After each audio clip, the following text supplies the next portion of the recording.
දැන් සමහර උදවිය එක එක දේවල් වලට ඇබ්බැහි වෙනවා. ඇබ්බැහි වුණාට පස්සේ ඒකම ජීවිතය කරගෙන ඉන්නවා. ඒකේ නිදහස් වෙන්න ක්‍රමයක් දන්නෙත් නැහැ. ඒක කල්පනා කරගන්නෙත් නැහැ. ඒකෙම විනාශ වෙනවා. හැබැයි කල්පනා කරන්න ඕන මනුස්ස ජීවිතයට එද්දී ඒක තිබුණෙත් නැහැ නෑ කියලා. අතරකඩින් ඒ කියන්නේ ජීවිතෙත් බොහෝ කාලයක් ගෙවලා බොහෝ දිනකට නරක දෙමුණ ගහන්නේ. නරක ඇසුරක් එක්ක. එහෙමනම් නරක ඇසුරක් එක්ක ලැබුණු ඒ දේ අතරකඩින් න්යාවේ.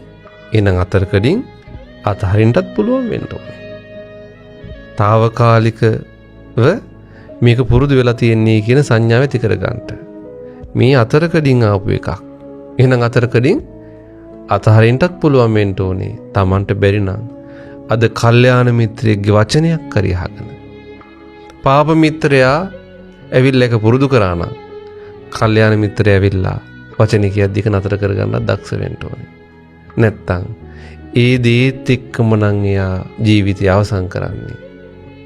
එයාට යන්න වෙන තැන අති භයංකර තැනක් වේවි. එනිසා බජේත මිත්ත කල්යාණේ ඇසුරු කරන්ට කලන මිතුරන් බජීත පුරිසුත්තමේ ඇසුරු කරන්ට පුරුෂයන් අතර උත්තම පුරුෂයන්. එතකොට පාපී මිත්‍රයන් නම් ඇසුරු කරන්ට එපා. පාපී යහළුවන් ඇසුරු කරන්ට එපා. එයාලගේ ඇසුරත් පාපී. එනිසා ඔබ යමෙක් ඇසුරු කරනකොට ආයේ පාපයට වෙලෙනවා නම් ඒ ඇසුර හිමීට ටිකක් ඈත් කරගන්න. යමෙක් ඇසුරු කරනකොට පාපෙන් ජීවිතය ආයේ වෙලෙනවා නම් ඒක බැහැර කරගන්න.